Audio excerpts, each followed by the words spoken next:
Apple cider vinegar is one of the hottest topics right now. It's everywhere you turn, and I figured I would give you my 2 top apple cider vinegar recipes. These are simple little cocktails that just have everyday ingredients that you probably have in your pantry. But I'm going to break down some of the science and how the apple cider vinegar is helping you, but also how some of these other ingredients can complement the effects of the apple cider vinegar when it comes to your blood glucose, when it comes to your immune system, and when it comes to your overall mood. So this first one is kind of a famous one. This one is sort of my super cocktail, and you've probably seen renditions of it before, except I'm using limes instead of lemons, and I'm going to explain why in just a second.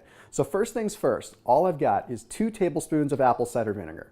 And in case you're wondering, I'm going to eyeball this, by the way, in case you're wondering why apple cider vinegar, okay, why I'm always talking about it.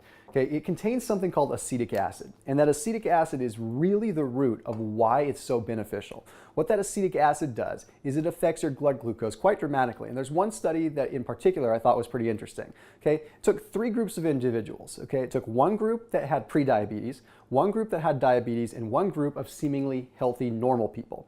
And what they did is they gave them 1 ounce of apple cider vinegar and then had them consume a bagel. That bagel had some butter on it and a glass of orange juice.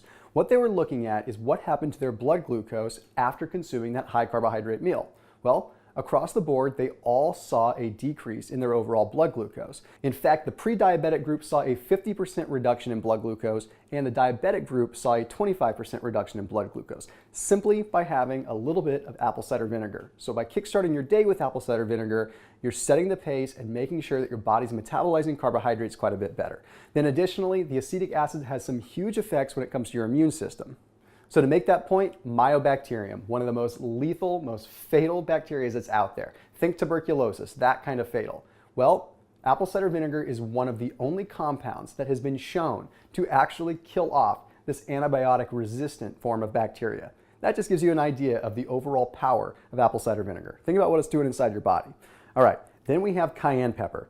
Cayenne pepper, again, I'm going to put a dash. You can just put about a 1/4 teaspoon in there, but I like the stuff because it kicks it up a notch. Essentially, what you're getting out of that is you're getting something called capsaicin, which helps out your metabolism, gets things going.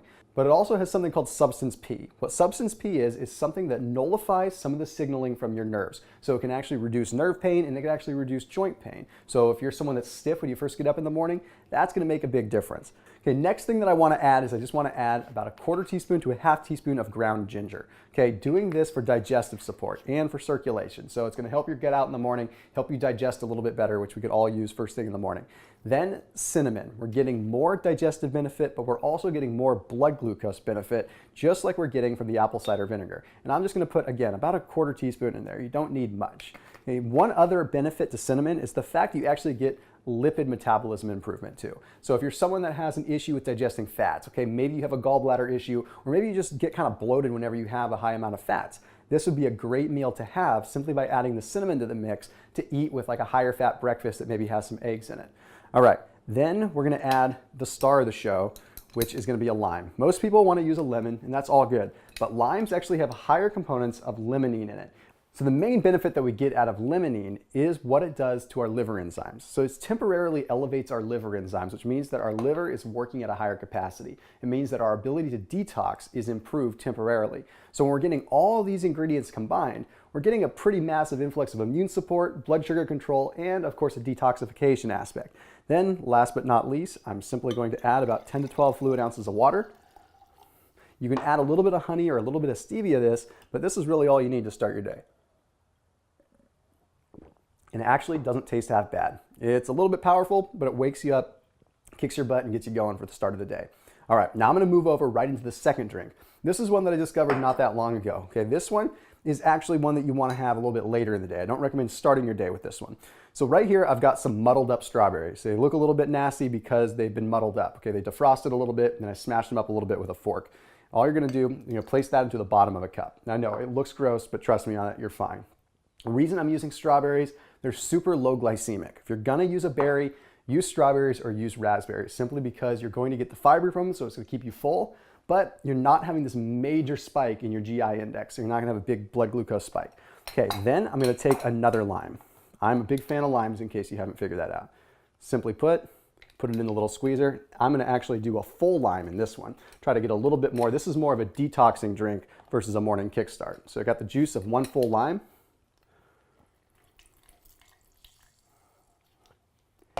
And then of course, it wouldn't be an apple cider vinegar drink without a little bit of apple cider vinegar. So again, I'm going about 2 tablespoons of that. I'm going to add 8 to 10 fluid ounces of water to this one. You see, it kind of ends up coming out like a mojito. Now, a lot of times people want to add a little bit of honey to it, but in this case, I would normally just add a little bit of stevia or maybe something to just give it a slight bit of sweetness. Maybe a little bit of agave, maybe a little bit of dolcetти or something like that. You can even muddle up a little bit of mint in there as well to get some of the extra flavonoids. And this is one, wow, that's good.